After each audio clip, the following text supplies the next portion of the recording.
Hello students, here we are with our new topic that is about salivary gland, and after that we are going to discuss about furthermore about the process of nutrition in animals.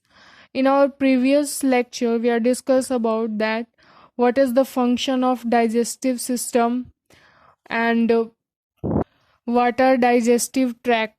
Okay, so in firstly our digestive system is going to be started from mouth, then buccal cavity, salivary gland, esophagus, stomach, liver, gallbladder, pancreas, small intestine, large intestine, rectum, and at the last anus. So, individually, by number wise, we are going to discuss about that. What is the function of mouth? What is the function of buccal cavity in our digestive tract? What is the function of salivary gland? What is the function of stomach? We are going to discuss individually and with the topic wise. Okay, so let's start our today's topic, that is about the salivary gland. See here, our mouth has the salivary gland which secretes saliva. Means that कि हमारा जो mouth है उसमें क्या होता है, salivary gland होता है, और उसका फंक्शन क्या है, सलाइवा को सेक्रीट करना. तो अब आगे आता है कि सलाइवा का फंक्शन क्या होता है. जब do you know the action of saliva on food. आखिर जब भोजन, हमारा जो सेलिवरी ग्लैंड है वो क्या करता है, सलाइवा को सेक्रीट करता है. ठीक है, और हमारा सलाइवा जब सिक्रीट होता है तो हमारे मुंह में रहता है. तो ऑब्वियस सी बात है, जब हम अपना भोजन लेंगे तो जब भोजन के साथ सलाइवा मिक्स होता है तो क्या होता है. ठीक है, तो हम लोग एक एक्टिविटी के थ्रू इस चीज़ को टेस्ट आउट करते हैं, इस चीज़ को जानते हैं. देखो क्या दिया है हमारे एक्टिविटी 2.3 में. Take 2 test tube. इसमें 2 टेस्ट ट्यूब को लेना है और दोनों में मार्क करना है. एक फर्स्ट टेस्ट ट्यूब को ए मार्क करना है and the second one is B. In test tube A test tube में क्या करना है कि 1 चम्मच बॉइल्ड राइस डालना है. ठीक है, मतलब टेस्ट ट्यूब ए में, in test tube A put 1 teaspoonful of boiled rice. Okay, and in test tube B keep 1 teaspoonful of boiled rice after chewing it for 3 to 5 minutes. Okay, पहले वाले test tube में क्या करना है कि मतलब boil rice को boil करके फिर उसमें डायरेक्टली डाल देना है 1 चम्मच. और दूसरे वाले टेस्ट ट्यूब में क्या करना है कि 1 चम्मच बॉइल्ड राइस को चबा करके फिर उसको 3-4 मिनट तक चबाने के बाद फिर उसको टेस्ट ट्यूब बी में डाल देना है. उस चावल को निगलना नहीं है, उस च्यूड बॉइल्ड राइस को टेस्ट ट्यूब बी में हम डाल देंगे. आफ्टर 3 और 4 ml of water in both the test tube. फिर हम क्या करेंगे कि 3 से 4 ml पानी दोनों टेस्ट ट्यूब में डालेंगे. ओके, यहाँ देखो कि बॉइल्ड राइस दोनों में डाला हुआ है. फिर 3-4 ml हम क्या करेंगे, इसमें पानी डाल देंगे दोनों टेस्ट ट्यूब में. फिर क्या होगा, न्यू पॉर 2 और 3 drops of iodine solution in each test tube and observe. फिर क्या करना है कि उसमें दोनों टेस्ट ट्यूब में 2 से 3 ड्रॉप आयोडीन सॉल्यूशन डालना है.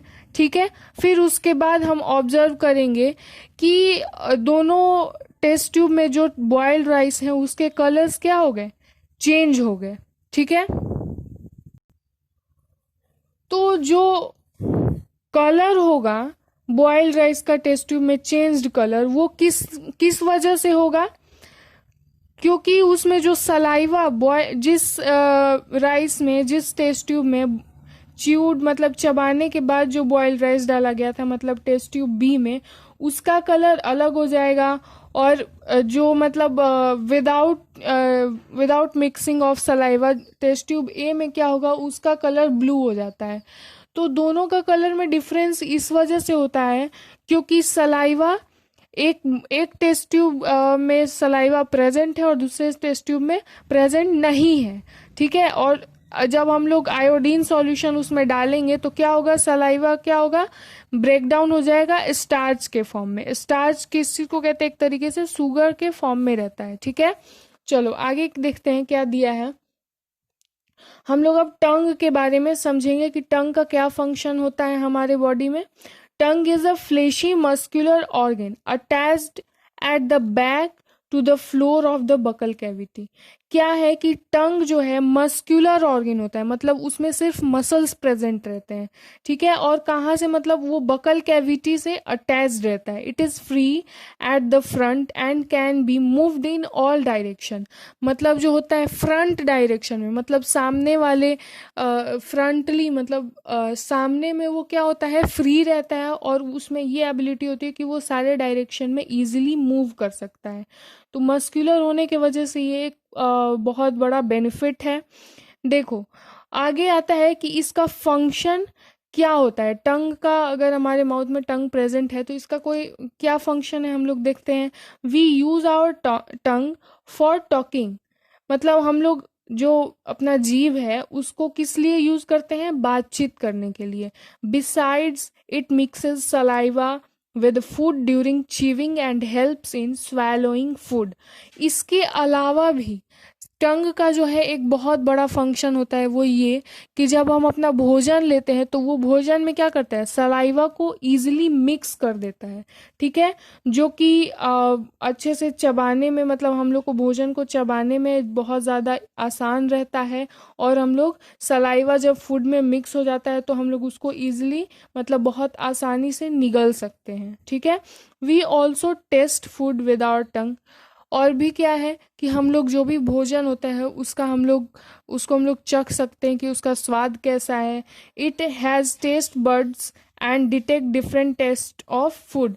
मतलब जो टंग है उसमें बहुत सारे टेस्ट बर्ड्स प्रेजेंट होते हैं जो कि अलग अलग तरीके के टेस्ट को क्या करते हैं, समझ सकते हैं कि किस तरह का, बहुत तीखा है, बहुत खट्टा है, कम खट्टा है, किस तरह का टेस्ट है, किस तरह का स्वाद है किस किस चीज़ में। तो हमारा टंग इस चीज़ को बहुत इजीली डिटेक्ट कर सकता है due to the presence of taste buds in it. चलो ठीक है, आगे देखते हैं क्या है। हमें पढ़ना है the food pipe, means that कि ऑयसोफेगस के बारे में। हम लोग देखे थे कि बकल कैविटी, पहले माउथ आया, फिर बकल कैविटी, फिर सैलिवरी ग्लैंड एंड देन ऑयसोफेगस। तो ऑयसोफेगस का जो है वो क्या वर्क है, उसमें क्या होता है कि the swallowed food passes into the food pipe और ऑयसोफेगस। मतलब अभी हम लोगों ने पढ़ा है कि हमारा जो टंग होता है वो क्या करता है कि सलाइवा को फूड में इजीली मिक्स करता है और चबाने में मदद करता है। जब वो जब फूड में जब इजीली सलाइवा मिक्स हो जाएगा तो फिर क्या होता है कि वो मतलब स्वेलोड फूड क्या होता है कि ऑयसोफेगस में पास आउट होता है, ठीक है। जैसे मान लो यहाँ पर एक फिगर ये हमारा दिया हुआ है, तो यहाँ पे माउथ है, यहाँ से क्या हुआ, यहाँ पे सलाइवा मिक्स हुआ टंग के हेल्प के थ्रू। सैलिवरी ग्लैंड यहाँ से सेक्रेट किया सलाइवा को, फिर ये सलाइवा यहाँ पे माउथ में, फूड में, माउथ में क्या हुआ कि फूड के साथ मिक्स हुआ, फिर ये फूड क्या होगा कि ऑयसोफेगस में ट्रांसफर होगा, ठीक है। तो ये ऑयसोफेगस का फंक्शन ये होता है कि ये क्या करता है, स्वाइलोड फूड को माउथ से स्टमक तक ट्रांसफर करता है। एक तरीके से हम इसको क्या कह सकते हैं, फूड पाइप भी कहेंगे। दिया है देखो, फूड पाइप और ऑयसोफेगस। ये क्या है, food pipe runs along the neck and the chest. मतलब जो फूड पाइप है वो कहाँ से कहाँ तक, किस डायरेक्शन से होके आता है, गर्दन से होते हुए, हमारे चेस्ट से होते हुए, फिर कहाँ आता है, स्टमक तक आता है। उसमें क्या होता है, फूड इज पुश्ड डाउन। मतलब भोजन जो है वो किस तरफ पुश किया जाता है, नीचे के तरफ, ठीक है। Push down by the movement of wall of the food pipe. कैसे, जब भोजन ऑयसोफेगस मतलब फूड पाइप में जब जाता है तो फिर क्या होता है कि वो नीचे के तरफ पुश्ड होता है, ठीक है। और किसके, उसमें क्या होता है कि जो भोजन फूड पाइप में जाएगा तो उसमें मूवमेंट होना स्टार्ट करता है, और उस मूवमेंट के वजह से जो भोजन है वो नीचे के तरफ जाएगा। Actually the movement takes place through the alimentary canal and pushes the food downwards.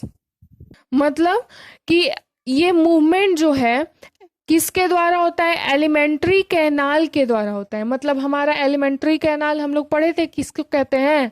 जो भी हमारा डाइजेस्टिव ट्रैक है, like buccal cavity, salivary gland, all the parts of the digestive system are called alimentary canal. और ये alimentary canal में जो movement होता है वो कौन से पार्ट में? फूड पाइप वाले पार्ट में जब मूवमेंट होना स्टार्ट होता है, उसके वजह से जब ऑयसोफेगस में जो हमारा फूड पार्टिकल जब आएगा तो वो उस मूवमेंट के वजह से नीचे के तरफ जाएगा, ठीक है, नीचे के तरफ पुश्ड आउट होगा, ठीक है। at times the food is not accepted by our stomach and is vomited out। मतलब कभी कभी ये होता है ना कि वॉमिटिंग हो गई। क्या होता है कि अगर हमारा भोजन जो है इजिली कोई मतलब अगर बहुत लोग क्या होते हैं कि अच्छे से चबाते नहीं है खाना को, ठीक है, या फिर बहुत वो क्या हो जाता है कि फूड पॉइजनिंग हो जाता है, जिसके वजह से बहुत अलग अलग सर्कमस्टांसेस होते हैं, जिसके वजह से हमारा स्टमक, सबसे पहले तो स्टमक में ही न जाएगा एसोफेगस के थ्रू होते हुए। तो जब स्टमक स्टार्टिंग इनिशियल स्टेज में ही ये होता है कि जब हमारा मतलब जब एसोफेगस के थ्रू होते हुए फूड स्टमक तक पहुंचेगा, उसी समय या तो फूड अगर एक्सेप्ट कर लिया जाता है तो वॉमिटिंग प्रोसेस नहीं होगा, और अगर स्टमक में हमारा वो डाइजेस्टिव सिस्टम का स्टमक पार्ट अगर फूड को एक्सेप्ट नहीं किया, मतलब कि वो अपने तरफ नहीं लिया, अपने कंपार्टमेंट में वो फूड को नहीं लिया, तो फिर क्या होता है? वही फूड वॉमिट आउट हो जाता है, वही मतलब वही वॉमिटिंग हो जाता है भोजन, ठीक है। Recall the instances when you are vomiting after eating and think the reason for it. इसमें वही चीज दिया है कि ये चीज समझो कि जब वॉमिटिंग होती है तो क्यों होती है। वो इस वजह से होती है कि मतलब हमने कुछ ऐसा खा लिया जिसको हमारा जो पेट है, हमारा स्टमक है, उस चीज को डाइजेस्ट नहीं कर सकता है, वो चीज़ एक्सेप्टेड नहीं है हमारे बॉडी में, तो वो क्या हो जाता है? वॉमिटिंग हो जाता है, ठीक है। अब हम लोग पढ़ते हैं स्टमक के बारे में क्या होता है। देखो क्या है, the stomach is a thick walled bag. जो हमारा स्टमक है वो एक तरीके से बहुत मोटा एक बैग लाइक स्ट्रक्चर होता है, जिसके जो वॉल्स होते हैं थोड़े मोटे होते हैं और मस्क्यूलर होते हैं, ठीक है। It shape is like a flatted J. उसका जो शेप होता है वो फ्लैट जे की तरफ होता है, मतलब ऐसे देखे हो, देखना डाइजेस्टिव सिस्टम के फिगर में जो तुम्हारे बुक में दिया है, उसका जो स्ट्रक्चर होता है वो फ्लैट तरीके में जे के आकार का होता है, ठीक है। And it is the widest part of the alimentary canal. और हम इसको क्या कहते हैं, एक और पार्ट, कि वो बहुत ही चौड़ाई में अगर हम लेते हैं तो सबसे ज्यादा चौड़ा पार्ट होता है हमारे एलिमेंट्री कैनाल का, मतलब हमारे डाइजेस्टिव ट्रैक का, हमारे डाइजेस्टिव सिस्टम का, ठीक है। सबसे वाइडेस्ट पार्ट कौन है? स्टमक है, ठीक है। It receives food from the food pipe at one end and opens into the small intestine at the other. मतलब क्या होता है कि वो हमारा जब भोजन कहाँ से रिसीव करता है? फूड पाइप से, और कहाँ पर जा करके पहुंचाता है? एंडिंग प्रोसेस उसका कहाँ होता है? जब वो भोजन को स्मॉल इंटेस्टाइन में छोड़ता है, ठीक है। जो हमारा फूड जो भोजन है वो स्टमक में कहाँ से ओपन होकर के कहाँ से आता है? फूड पाइप के थ्रू। और एंड कहाँ पर होता है? जब भोजन को जहाँ से वो स्मॉल इंटेस्टाइन में ट्रांसफर करता है, ठीक है। क्या दिया है? The inner lining of the stomach secrete mucus, hydrochloric acid and digestive juices. मतलब जो हमारा स्टमक का जो अंदर वाला पार्ट, अंदर का जैसे ये वाल हो गया, ठीक है, इसका जो इनर पार्ट होता है स्टमक का, ये क्या करता है? कौन से जूसेस को सेक्रीट करता है? म्यूकस को सेक्रीट करता है, हाइड्रोक्लोरिक एसिड और डाइजेस्टिव जूस को सेक्रीट करता है।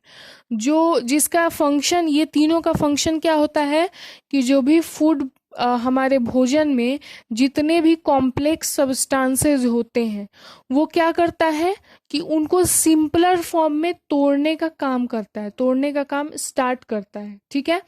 क्योंकि वहाँ से तो फिर स्मॉल इंटेस्टाइन में भी जाएगा, तो हम लोग स्मॉल इंटेस्टाइन में भी उसका भी फंक्शन पढ़ने वाले हैं।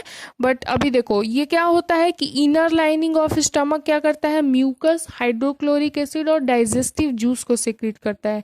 This three are very important. ये जो यहाँ से यहाँ तक की लाइनिंग है, यहाँ से यहाँ तक का सेंटेंस जो है वो बहुत ज़्यादा इंपॉर्टेंट है, सो माइंडेड। ठीक है, देखो आगे क्या दिया हुआ है, द म्यूकस। इसमें म्यूकस का क्या फंक्शन होता है, protects the lining of the stomach.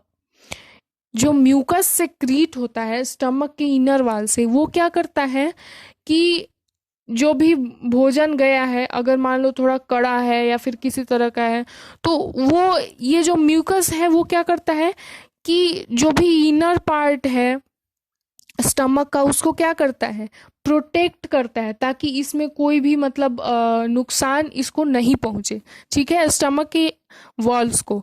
अब देखो क्या है, the acid kills many bacteria that inter along with the food. ठीक है, and makes the medium in the stomach acidic. क्या है कि जो एसिड हम लोग पढ़े, मतलब जो हाइड्रोक्लोरिक एसिड है, पहला तो हम लोगों ने म्यूकस पढ़ लिया कि म्यूकस क्या करता है कि जो भी हमारा इनर वॉल है स्टमक का उसको प्रोटेक्ट करता है। ठीक है, अब इसमें आया दूसरा कि एसिड है, जो हाइड्रोक्लोरिक एसिड है, उसका फंक्शन ये है कि जो हमारे फूड के साथ मान लो कोई बहुत छोटे छोटे बैक्टीरिया या फिर कोई मतलब माइक्रो ऑर्गेनिजम्स जो है मान लो कि इंटर कर गया, ठीक है, तो वो क्या करता है कि उसको मारता है। ठीक है, acid kills many bacteria which inter along with the food, मतलब कि वैसे माइक्रो ऑर्गेनिज्म और बैक्टीरिया को किल करता है जो कि हमारा मतलब कोई जो हम लोग भोजन लेते हैं उसके साथ अगर वो हमारे स्टमक में आ जाता है तो उसको मारता है। और उसका मतलब मान लो जो भी बैक्टीरिया आया है वो सब क्या करने लगते हैं, अगर हाइड्रोक्लोरिक एसिड नहीं सेक्रीट होगा तो क्या होगा, makes the medium in the stomach acidic and helps the digestive juices to act. और क्या होगा कि मतलब लाइक देखो उसमें अगर क्या बोलते हैं एसिड, हाइड्रोक्लोरिक एसिड अगर नहीं सेक्रीट होगा तो बैक्टीरिया जो भी हैं वो किल नहीं होंगे, जिसके वजह से क्या हो सकता है कि हमारा जो डाइजेस्टिव सिस्टम जो है अच्छे से वर्क नहीं कर पाएगा और हमारा फूड जो है डाइजेस्ट नहीं हो पाएगा। ठीक है, आगे क्या दिया हुआ है कि जो हाइड्रोक्लोरिक एसिड होता है वो क्या करता है कि हमारा जो फूड है स्टमक में आया है उसको एसिडिक बनाता है, एसिडिक बनाने में हेल्प करता है। और डाइजेस्टिव जूस जो सेक्रीट होता है, मतलब म्यूकस, हाइड्रोक्लोरिक एसिड और डाइजेस्टिव जूस, ये तीनों सेक्रीट होता है। तो जो हाइड्रोक्लोरिक एसिड है वो हेल्प करता है कि जो भी डाइजेस्टिव जूस सेक्रीट हुआ है उसको प्रॉपरली फंक्शन करने में हेल्प करता है। ठीक है, फिर क्या है, डाइजेस्टिव जूस का क्या फंक्शन है, digestive juices break down the proteins into simpler substances. मतलब जो स्टमक में डाइजेस्टिव जूस सेक्रीट होगा, ठीक है, वो क्या होगा, वो क्या करेगा कि जो हमारे फूड में जितने प्रोटीन्स हैं उसको क्या करेगा, सिंपल सब्सटेंस में कन्वर्ट करके तोड़ेगा। ठीक है, हम लोग पढ़े थे डिकम्पोजिशन प्रोसेस मतलब क्या होता है कि बहुत सारे कॉम्प्लेक्स सब्सटेंसेस एक साथ प्रेजेंट हैं उसको इंडिविजुअली तोड़ना, सिंपल फॉर्म में कन्वर्ट करना। ठीक है, उसी को हम लोग डाइजेशन प्रोसेस कहते हैं, डिकम्पोजिशन प्रोसेस कहते हैं। ठीक है, तो यही है डाइजेस्टिव जूस जब सेक्रीट होता है तो प्रोटीन्स जो हमारे फूड में प्रेजेंट रहते हैं उसको सिंपल फॉर्म में कन्वर्ट करके तोड़ता है। चलो, ये जितने मैं इस टॉपिक पढ़ा रही हूँ ये सारे this are very important points, you have to note it down very clearly. एक एक पॉइंट को बहुत अच्छे से समझना, अगर नहीं समझ रहे हो तो फिर से बैक करके वीडियो को फिर से अच्छे से पॉज करके देखना पढ़ना, and you have to understand it very clearly because this points are very important, very very important at the point of examination, and if you take it as for your knowledge, these are very important points. And obviously this is the NCERT book, so every lines and every sentence are important from every chapter, so you have to keep it in mind.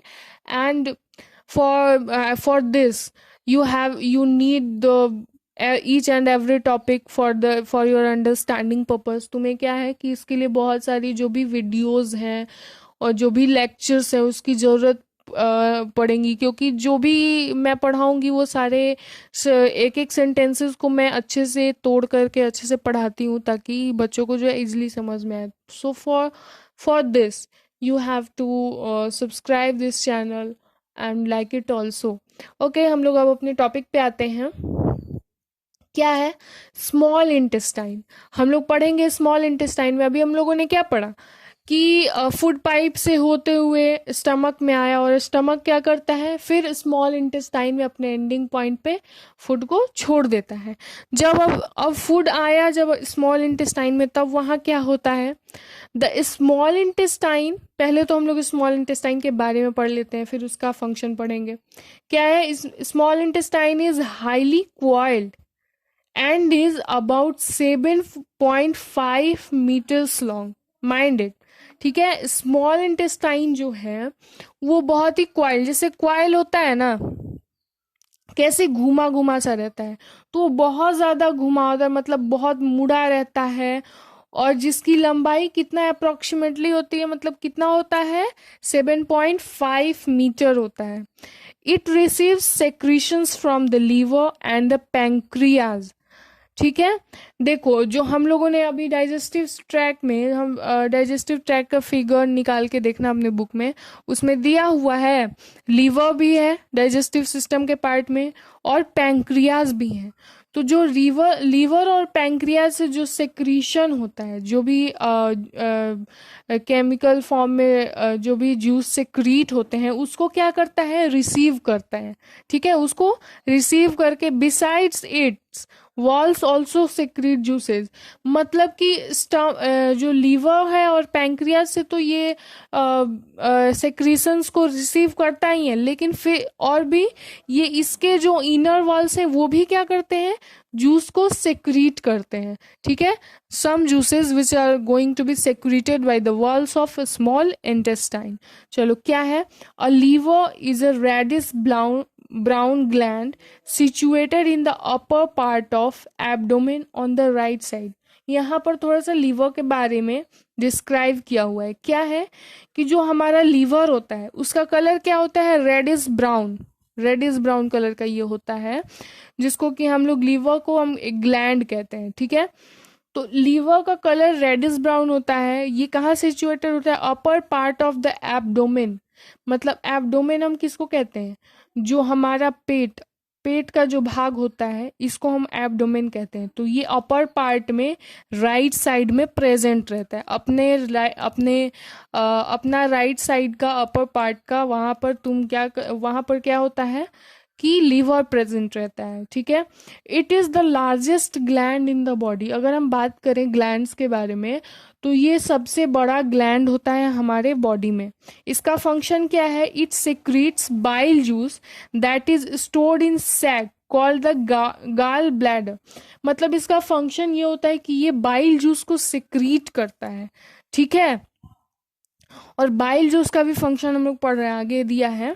ये सबसे पहले हम लोग इसके पढ़ लेते हैं कि ये क्या करता है, बाइल जूस को सेक्रीट करता है. और जब ये बाइल जूस को सेक्रीट करता है तो इसमें एक थैली जैसा स्ट्रक्चर होता है. उस थैली लाइक स्ट्रक्चर को हम क्या कहते हैं, गाल ब्लैडर कहते हैं. ठीक है, तो वहां पर ये जो बाइल जूस है सेक्रीट करेगा लीवर, तो गाल ब्लैडर में जाकर के स्टोर्ड हो जाता है. ठीक है, अब फंक्शन पढ़ते हैं बाइल जूस का. तो क्या है, bile plays an important role in digestion of fats. मतलब प्रोटीन तो हमारा हाइड्रोक्लोरिक एसिड के द्वारा डाइजेस्ट हो, मतलब वो टूट गया स्टमक में ही. अब बचा फैट्स. अगर बहुत ज़्यादा अमाउंट में फैट्स अगर प्रेजेंट है, या फिर मतलब जितने भी अमाउंट में फैट प्रेजेंट है हमारे फूड में, तो वो क्या होगा, जो भी लीवर के द्वारा जो बाइल जूस सेक्रीट होगा, तो वो बाइल जूस के द्वारा क्या हो जाएगा, टूट जाएगा. ठीक है, मतलब उसके द्वारा बाइल जूस के द्वारा जो भी फैट्स हैं वो डाइजेस्ट हो जाएंगे, अपने सिंपल फॉर्म में टूट जाएंगे. ठीक है, द अब हम लोग आते हैं पैंक्रियाज के बारे में पढ़ते हैं। तो पैंक्रियाज क्या है? Is a large cream coloured gland located just below the stomach. मतलब ये जो पैंक्रियाज है ये क्या है कि बहुत इसका कलर जो है क्रीमी होता है, और ये कहाँ लोकेट करता है? स्टमक के जस्ट नीचे में ये प्रेजेंट रहता है। क्या है कि the pancreatic juice acts as carbohydrates, fats and proteins and changes them into simpler forms. मतलब कि जो पैंक्रियाज से जो पैंक्रियाटिक जूस सेक्रीट होते हैं वो क्या करते हैं कि जो हमारे फूड में जो कार्बोहाइड्रेट प्रेजेंट रहेंगे और फैट्स भी जो प्रेजेंट रहेंगे, प्रोटीन्स जो प्रेजेंट रहेंगे, उसको क्या करेगा कि सिंपल फॉर्म में कन्वर्ट कर देता है। देखो, हम लोगों ने तो पढ़ा कि हाइड्रोक्लोरिक एसिड जो है वो प्रोटीन को भी तोड़ता है। लीवर के द्वारा जो बाइल जूस सेक्रीट होता है उसको बाइल जूस क्या करता है? फैट्स को तोड़ता है। लेकिन ऐसा मतलब मान लो अगर थोड़ा बहुत अमाउंट में अगर प्रेजेंट रह भी जाता है और थोड़े अमाउंट में फैट फिर भी रिमेनिंग रह जाता है, तो उसमें क्या करता है पैंक्रियाटिक जूस? फिर से मतलब उसको क्या करता है कि और भी अच्छे से उसको सिंपल फॉर्म में तोड़ देता है, ताकि किसी भी तरह का बहुत हार्मफुल कोई भी सब्सटेंस हमारे बॉडी में प्रेजेंट ना रहे। ठीक है, हमारे बॉडी को किसी भी चीज़ से हार्म नहीं पहुंचे। इसी वजह से ये बहुत ज़रूरी होता है कि हमारा जो बॉडी का कोई भी ऑर्गन है, कोई भी पार्ट है, वो बहुत अच्छे से फंक्शन करे, बहुत इजीली, और उसका जो फंक्शन है वो प्रॉपरली हो। क्योंकि हर एक ऑर्गन, प्रत्येक बॉडी पार्ट का एक अपना अलग फंक्शन होता है, वो अपने एक अलग फंक्शन के लिए डिफाइंड होता है, और वो फंक्शन हमारे बॉडी के लिए बहुत ज़्यादा इम्पॉर्टेंट होते हैं। So it is very important that to we have to keep our body healthy, and it has to be work very smoothly always। अब देखो, अब क्या होगा कि मान लो कि जब वहां पर स्टमक से प्रोटीन टूट के आया, हमारे फूड में जो है प्रोटीन प्रेजेंट है वो टूटा, फिर उसके बाद जितने लीवर है और जो हमारे पैंक्रियाज है वो अपना जूस जो बनाएंगे, मतलब वो जो अपना जूस सेक्रीट करेंगे, वो किस में भेजेंगे? स्मॉल इंटेस्टाइन में सेक्रीट कर देंगे। ठीक है, जब हमारा फूड जो है स्टमक से स्मॉल इंटेस्टाइन में आता है, तो वहां पर लीवर का भी जूस मतलब बाइल जूस प्रेजेंट रहेगा, पैंक्रियाज का भी पैंक्रियाटिक जूस प्रेजेंट रहेगा, और फिर स्मॉल इंटेस्टाइन भी अपना जूस सेक्रीट करता है। ठीक है, डाइजेस्टिव जूस जो है वो सेक्रीट करता है। तो अब क्या है कि मतलब आधा पेट, हमारा जो पेट है वहां से, स्टमक से तो थोड़ा बहुत मतलब जो है डाइजेशन प्रोसेस हुआ है हमारे फूड में, तो आधा अधूरा जो डाइजेस्टिव फूड है वो कहाँ आया? हमारा स्मॉल इंटेस्टाइन में आया। ठीक है, रीचेस द लोअर पार्ट, मतलब सबसे निचले हिस्से में अभी स्मॉल इंटेस्टाइन के आ गया हमारा फूड। तो वहां क्या होगा? Where the intestinal juice completes the digestion of all components of food. मतलब हमारा जो फूड है जब स्मॉल इंटेस्टाइन में जब पहुंचता है, हमारा स्मॉल इंटेस्टाइन अभी हम लोग पढ़े कि बहुत लंबा होता है, 7.5 मीटर लॉन्ग। तो जब हमारा जो फूड है स्मॉल इंटेस्टाइन से होते हुए, मतलब उतना ज़्यादा जो डिस्टेंस है उसको ट्रेवल करते हुए जाएगा, तो क्या होगा? जितने मतलब कॉम्प्लेक्स सब्सटेंस जितने भी हमारे फूड में प्रेजेंट रहेंगे वो क्या होंगे? छोटे छोटे पार्ट में सिंपल फॉर्म में क्या होंगे? टूट जाएंगे।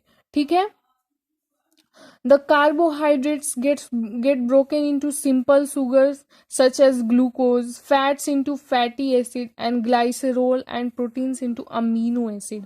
मतलब कि जो भी मतलब कंपोनेंट हमारे फूड में प्रेजेंट रहेंगे, लाइक कार्बोहाइड्रेट जो होता है वो सिंपल शुगर के फॉर्म में टूट जाता है। लाइक सिंपल शुगर को हम लोग कह सकते हैं ग्लूकोज कह सकते हैं। फैट्स जो है वो फैटी एसिड में कन्वर्ट हो जाएगा। ग्लाइसेरॉल और प्रोटीन्स किस में कन्वर्ट हो जाएंगे? अमीनो एसिड में कन्वर्ट हो जाएंगे। जो कि ये अगर ये जो कंपोनेंट्स हैं अपने दूसरे फॉर्म में, सिंपल फॉर्म में जब कन्वर्ट हो जाते हैं, तो सिंपल फॉर्म में जब भी कंपोनेंट कन्वर्ट हो जाएंगे तो हमारे बॉडी के लिए बहुत इजी हो जाता है उनको एब्जॉर्ब करना, ठीक है। और हमारा बॉडी वो सारे कंपोनेंट्स को एब्जॉर्ब करके एनर्जी गेन करता है, और जब एनर्जी हमारा बॉडी गेन करता है तो जिसके वजह से हम प्रॉपरली फंक्शन कर पाते हैं, कोई भी काम कर पाते हैं, ठीक है। अब हम देखते हैं यहाँ पे कि एब्जॉर्प्शन प्रोसेस, मतलब हम लोगों ने तो पढ़ लिया कि चलो डाइजेशन हो गया। अब हम लोग देखते हैं कि एब्जॉर्प्शन प्रोसेस कैसे होता है। हम लोग इस चीज को आज हम लोग बस इतना ही रहने देते हैं। जो एब्जॉर्प्शन प्रोसेस हुआ, फिर लार्ज इंटेस्टाइन में जब फूड जाता है, ये हम लोग ये टॉपिक को हम लोग अपने नेक्स्ट लेक्चर में पढ़ेंगे। उसके बाद भी है एक और topic like digestion in grass eating animals. So we are discuss about that in our next lecture, in our next video. That's all for today, and please like this channel and subscribe it also for more updates and for more videos that by which you are going to be find out my each and every videos which is also beneficial for you. Thank you.